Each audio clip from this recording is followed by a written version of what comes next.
Bonjour à tous, j'espère que vous allez bien. Aujourd'hui, on se retrouve pour commenter un nouveau projet sur la première brique qui s'appelle les Tiny 2.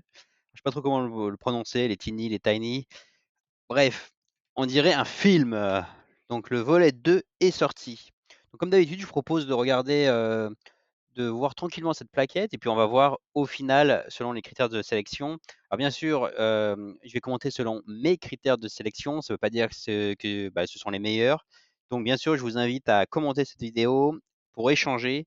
Peut-être qu'il y a des choses qui pour vous c'est super. Pour moi, voilà, je l'ai vu sur un autre angle et peut-être aussi inversement. Donc n'hésitez pas à partager, vos connaissances et si au final vous allez y aller ou pas sur ce projet. Donc voilà, nous parlons de ce projet, les Tiny 2. Donc 1 million 1. OK, 1 million 1 d'euros, 12% l'année, 24 mois, la durée cible. Alors ça paraît encore un peu long. Intérêt mensuel, ça c'est pas mal. Et puis il y a des garanties à première demande et une fiducie sur titre. OK. Donc de quoi s'agit-il? Ce projet est un petit peu spécial, innovant, j'allais dire, parce que c'est pas une opération de marchand de biens, c'est encore quelque chose de différent. Donc, c'est une compagnie qui s'appelle My Little Invest. Donc, on va voir un peu plus loin. Il y a pas mal de détails dans la brochure. Alors, j'ai sélectionné quelques slides, mais pas tous. Mais du coup, je vous invite vraiment à regarder la slide de la première brique en entier. Donc, il s'agit donc du deuxième volet. Donc, OK, donc destiné à la production de 110 tiny house. Donc, vous allez voir, c'est éco-friendly. C'est voilà, c'est pas mal. Et puis, et cetera, et cetera. Donc, c'est le même business model. Ça n'a pas changé depuis la dernière fois. L'idée, c'est en fait, il y a plusieurs choix, vous allez voir. En fait, soit ils font du Airbnb, donc ils proposent à des, particuliers qui ont un terrain et un bel emplacement en se disant: «Écoutez, on vous met cette, magnifique, tiny house, on l'exploite et vous avez 25 pour le particulier propriétaire du terrain sans rien faire et au bout de 12 ans, apparemment, ils peuvent, devenir propriétaires de ça». Donc OK et puis apparemment, ça a plu à pas mal de gens et donc il y a des gens qui ont dit: «OK, moi j'achète» et d'ailleurs, moi, si je devais investir, en fait, je pense que, je le ferais plutôt comme ça. C'est-à-dire que si alors je ne sais pas si parmi vous, il y a des personnes qui ont des terrains plutôt bien situés, ça pourrait être un bon plan d'acheter, ces tiny house plutôt que d'investir sur ce projet. Moi, c'est comme ça que je le vois, hem, mais bref. Donc, là, vous voyez le financement, donc OK et vous voyez que ça peut aller jusqu'à 34 mois. Donc, ça m'a paru un peu long, un peu long. Donc, là, il y avait après j'ai vu intérêt mensuel avec séquestre de 6 mois. C'est vrai que jusqu'ici, je ne m'étais jamais posé trop la question. Donc quand vous voyez avec séquestre de 6 mois, donc, comme je ne savais pas, j'ai demandé à mon ami, le chat GPT qui m'a répondu. Donc voilà l'impact du séquestre. Pendant le séquestre, les fonds ou les revenus associés peuvent être bloqués, ce qui pourrait affecter la capacité de payer des intérêts ou d'utiliser des fonds. Donc, OK. Donc alors potentiellement, il y a pas d'intérêt mensuel les 6 premiers mois et après ça démarre, ce que j'ai compris. Donc dites-moi si j'ai bien compris, mais voilà l'idée. En tout cas, on parle, d'une opération comprise entre 12, à 34 mois avec une on vise 24 mois, mais vous allez voir, quand je lis la brochure, on est plutôt sur du 24, 30 et 34 mois plutôt que du 12. Je sais pas d'où sort le 12 d'ailleurs, mais vous allez voir. Donc ça, c'est l'épisode 2. Donc le Tiny 1, c'est vrai que moi, j'ai pas du tout investi. Je lisais, je trouvais ça intéressant, mais voilà, ça m'a pas plus convaincu plus que ça. Donc depuis, il y a eu plusieurs mois qui se sont passés. Donc qu'est-ce qui se sont passés? Et ben, ils en ont installé 22 et apparemment ça plaît beaucoup. Déjà en exploitation, donc ça permet aussi de voir est-ce que ça fonctionne, est-ce qu'il y a la demande? Donc apparemment il y en a, très bien. Donc là vous voyez, donc ils communiquent sur la demande est très forte et donc ils veulent réinvestir les bénéfices, pour se développer encore plus vite. Alors pas forcément, déconnant, hein, puisque le but d'une entreprise c'est quand même que ça marche et que, bah, de faire de l'argent au bout d'un moment. Donc ils veulent se diversifier aussi, vous voyez? Donc comme c'est peu coûteux, facile à construire, à installer, à démonter, donc apparemment même les institutions sont intéressées. Vous allez voir, ils ont communiqué sur d'autres projets où apparemment des communes leur demandent d'installer ces tiny house pour loger des ouvriers ou voilà pour d'autres, occasions. Mais en tout cas, vous voyez que ça intéresse plusieurs personnes. Ici, vous avez le prix. Alors j'ai trouvé ça intéressant parce que du coup, si vous avez un terrain que vous voulez mettre une petite, tiny house, vous voyez, Deluxe Studio Luxury et vous allez voir, un peu plus loin, il y a des photos. On parle de quoi? On parle de, on est entre 40 000 € et 80 000 €, ce qui est plutôt correct. Alors 80 000 €, c'est comme ça enfin, ça commence à être cher, mais 40 000 €, une petite maison, en plus, vous voyez qu'on peut habiter dedans, ça peut être, intéressant. Donc ça, c'est pour du Airbnb, je pense que c'est pas mal. En plus, quand vous voyez les finitions, Ça a l'air, enfin, c'est très tendance, parce que les gens aiment le bois, aiment la nature et cetera, donc je pense que ça répond vraiment à un besoin. Ça, c'est intéressant. On voit aussi qu'il y a un briqueur, qui a été super convaincu par le projet, vous voyez? Donc, nous tenons d'ailleurs à vous remercier car la visibilité apportée au projet est cruciale. Un briqueur a notamment contacté My Little Group pour l'achat de 10 Tiny. Alors je ne sais pas si là, on parle qu'ils en ont vendu 20. Alors je ne sais pas si le gars, à lui tout seul, il en a acheté 10 parmi les 20, donc le gars a boosté les ventes. Donc merci à lui. Hem Donc ça, intéressant. Ici, vous voyez, donc c'est là où j'ai vu que du coup, il y a des institutions qui étaient intéressées et qui leur demandent, bah, de mettre, vous voyez, des logements pour les ouvriers, un développement touristique, apparemment près d'une plage, voilà, on est intéressé par mettre ça. Bah, écoutez, c'est vrai que moi, j'aurais vraiment vu comme ça. On a un terrain, on met ça. Donc c'est-à-dire que vous êtes là en tant que propriétaire et vous donnez. Hem, Plutôt qu'ici en crowdfunding où vous allez mettre des sous et c'est bloqué pendant 2 3 ans. Donc vous avez comme 12. Mais voilà, bon, moi j'aurais plus vu comme ça. Alors après, cette slide est intéressante. Pourquoi investir dans la Tiny 2? Parce que c'est la question qu'on se pose au final. Donc, valorisation immédiate d'espace disponible chez les particuliers, très bien. Forte demande, OK. Bon, ça, c'est modèle déjà testé, OK, super. Marché porteur, ça, je pense que c'est vrai. Des rendements attractifs, puisqu'ils partagent des revenus, très bien, mais ça, c'est entre le propriétaire et eux, c'est pas forcément entre nous. Bien que nous, on aura quand même les 12. Donc, je dirais c'est plutôt ça. Un projet déjà sécurisé. Apparemment, ils ont 250 baux et ils ont, vous allez voir après, en gros, ils refont une contre-visite pour voir, OK, on se met ici en priorité, on se met ici en priorité. Ça, c'est plutôt pas mal, parce que du coup, voilà, ils essayent de se focus d'abord sur les zones tendues. Donc je pense que c'est pas mal. Ici, vous avez des concepts, donc je vous mets la slide, vous pouvez mettre sur pause, mais en même temps, vous pouvez regarder sur la plaquette, de la première brique. En gros, ça explique le concept. Parce que là, en fait, sur ce schéma, enfin sur ce projet, vous investissez sur un projet plutôt innovant qui change d'ordinaire. Donc c'est intéressant de bien comprendre dans quoi vous investissez, je pense. Donc, parce que c'est une start-up à ce que j'ai compris, donc vous savez une start-up souvent ça peut, se casser la gueule.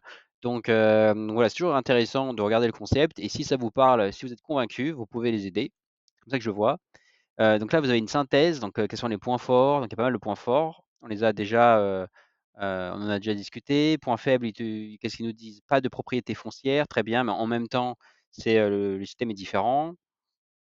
Vous avez le visuel, alors ça, c'est pas mal. C'est pour ça que vous voyez, alors 19 mètres carrés au sol, ça me paraît un peu petit, mais apparemment, on peut être 4 personnes.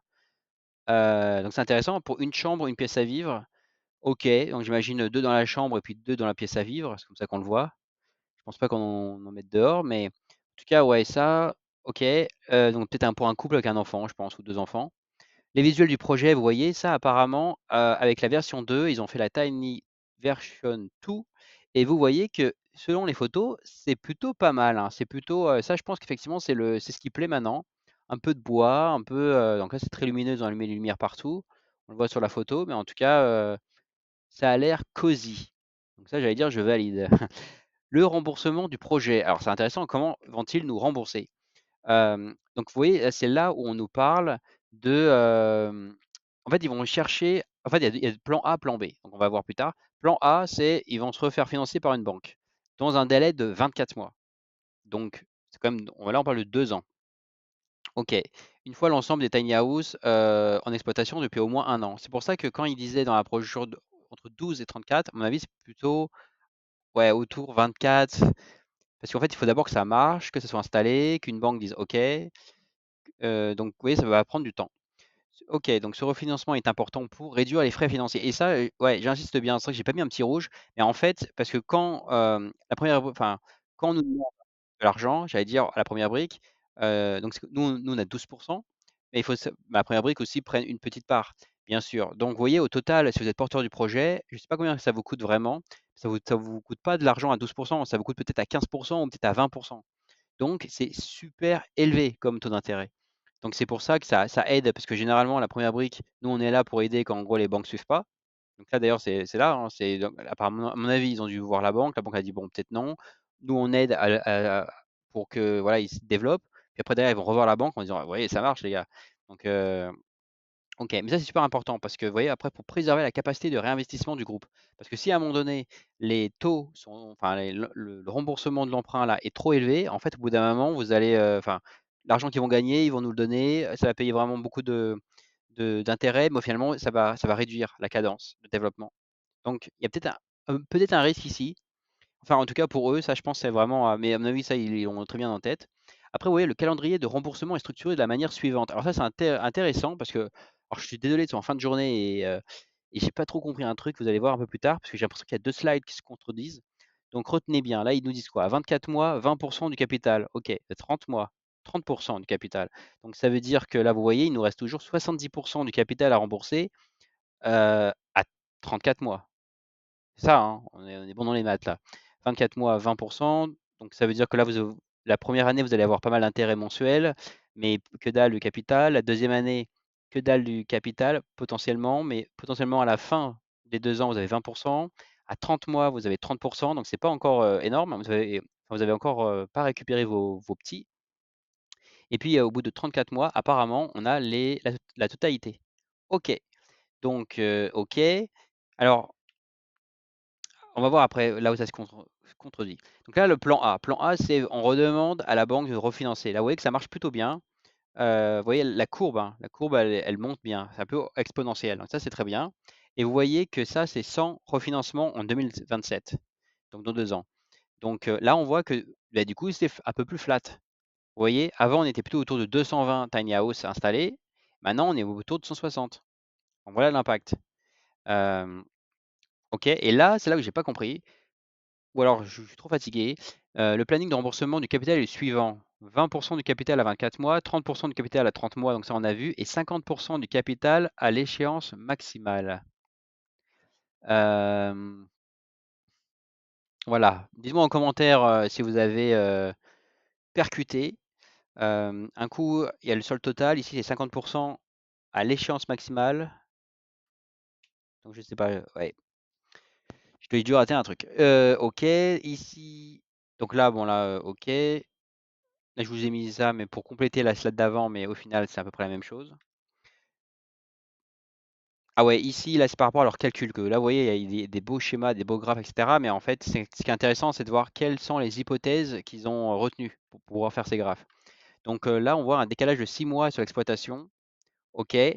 D'ailleurs, ça me fait penser, dans les slides d'avant, il disait que ça mettait 12 semaines de mémoire pour installer une tiny house. Et vous allez voir un peu plus tard, il y a aussi une information qui se contredit. Parce qu'on n'est pas sur 12 semaines. 12 semaines, ça ferait 3 mois. 8, 9, 10, 11, 12. Ouais, c'est ça, 3 mois. Et là, vous allez voir un peu plus tard, on met 4 mois. Donc un mois en plus. Alors, je suis OK hein, pour avoir une petite margin, mais voilà, j'aime bien quand ça soit consistant sur toutes les slides. Donc là, il y a des décalage de 6 mois avec un taux d'occupation à 50%, ce qui a l'air correct, puisqu'ils choisissent des terrains apparemment en zone tendue et ils prévoient 50% d'occupation. Donc ça a l'air intéressant. Donc le type d'opération, là, ce Tiny 2, de quoi on parle? On parle d'une ligne de trésorerie. Donc moi, je suis pas très fan de ça. J'ai déjà des projets comme ça, en ligne de trésorerie, mais bon voilà, c'est ce type-là. Donc si vous voulez vous diversifier, pourquoi pas. Si vous n'avez pas investi dans Tiny 1, peut-être c'est intéressant d'être dans Tiny 2. En tout cas, si vous êtes déjà sur Tiny 1, je ne sais pas s'il faut être plus exposé que ça. Sauf si vraiment le concept, je ne sais pas, ça vous a voilà, convaincu, vous êtes tombé amoureux de ça et là, il faut y aller. Mais dans ce cas, autant peut-être passer, comme je vous l'ai dit, en mode plus agressif, achat d'un terrain, construction des tiny house sur votre terrain. Là, je pense que vous aurez plus à gagner. Donc, OK, voilà, c'est là. Le processus complet de production, livraison, installation est estimé à environ 4 mois. Et en fait, je l'ai pas surligné, mais un peu plus loin, enfin un peu plus au début, vous allez voir, ils mettent 12 semaines. OK, conciergerie et gestion, donc c'est la société qui va le faire. Vous voyez qu'ils sont 5. Donc c'est intéressant parce que du coup, c'est solide. Enfin, faut pas qu'ils s'engueulent entre associés. C'est le problème des startups. Moi, je vous le dis. J'ai dans mon entourage quelqu'un qui avait ça, un petit business. Et ils étaient 5. Après, ils sont passés à 3. Après, ils sont passés à 2. Et généralement, c'est ça. C'est l'entente entre eux, quoi. Donc nous, on n'est pas là pour juger de ça. Je ne les connais pas. Probablement, vous ne les connaissez pas. Donc, c'est pour ça que moi, je suis plus fan, en fait, vous voyez là, des marchands de biens avec un porteur de projet, 2 maximum. Voilà, comme ça, le gars, normalement, il est d'accord avec lui-même, il ne veut pas s'engueuler lui-même. Et donc, voilà, on dit A, on fait A, on exécute, on vend, et cetera. Et puis, l'idée, c'est d'achat-revente assez vite. On n'est pas sur des durées de 2, 3 ans avec des intérêts, la première brique, assez élevés. Voilà comment je vois les choses. Puis après, vous voyez donc là, sur le groupe, My Little Invest le groupe, sur cette société, donc elle a été créée pour les besoins du lancement de l'activité. Cette société est vierge de tout passif. OK. Je sais plus pourquoi j'ai voulu vous attirer ça. Bref, mais vraiment focus sur les porteurs du projet. Moi, je ne les connais pas trop. Il y en a quand même un, voilà, qui a quand même 6,6 millions d'euros de patrimoine. Donc apparemment, il sait quand même ce qu'il fait. Je pense globalement, les gens sont plutôt câblés. Euh, voilà. OK, garantie du projet. Donc il y a des garanties. Pourquoi j'ai mis du rouge? Qui s'occupe des intérêts. Ouais, en fait, ouais, ah oui, parce que ces deux sociétés ont été constituées récemment et n'ont pas clôturé d'exercice comptable. Mais ça, on en revient toujours à la question de, grosso modo, c'est une start-up, c'est très récent, donc vous êtes très à risque. Moi, c'est comme ça que je le vois. Ici, financement du projet, intéressant. Parce que la question qu'on se pose, c'est est-ce qu'ils sont très impliqués? Alors, impliqués financièrement, là j'insiste, financièrement. J'imagine qu'ils passent leur vie, leur nuit là-dessus, très bien, sur leur projet. Mais là, vous voyez que par exemple, comme il y a eu 2 collectes, plus ils ont mis des sous, au finalement, ils ont mis que 16,3%. Donc 41,8% tranche 1, 41,8% tranche 2. Donc moi, on avait l'habitude sur cette chaîne au moins de voir des projets à 30% pour les porteurs. Là, vous êtes à 16%. Ça ne veut pas dire que c'est mal, c'est juste un fait. OK? Alors, ma petite checklist personnelle, où est-ce que je me situe? Alors, opération ligne de trésorerie, je ne suis pas un bon fan de ça. Projet innovant, ça c'est très très bien. Environnement de la ville, apparemment on est autour de Lyon, donc super. Forte implication financière des porteurs, j'ai mis OK, mais on est à 16%. Expérience des porteurs, effectivement, je pense plutôt oui. Puis la plupart ont travaillé en immobilier, donc je pense ça marche. Il faut juste pas qu'ils s'engueulent entre les 5 associés. Historique de la société, donc apparemment trop récent, donc on suivra. Une durée de 20 à 34 mois, moi ça me paraît quand même super long. Et puis des paiements des intérêts mensuels. Ça c'est plutôt sympa, ça peut nous faire patienter. Donc, donc voilà, au global, pour moi c'est plutôt orange. Dans ma checklist personnelle, est-ce que j'irai? Parce que finalement c'est la question. Je me laisse le temps de réfléchir. De toute façon, c'est une grosse collecte, ça ne partira pas tout de suite. Pour le moment, plutôt non. Donc, mais dites-moi ce que vous en pensez en commentaire. Si vous, au contraire, c'est all-in ou si voilà, vous avez des petites réserves sur certains points. Voilà, je vous dis à très bientôt et puis bonne journée.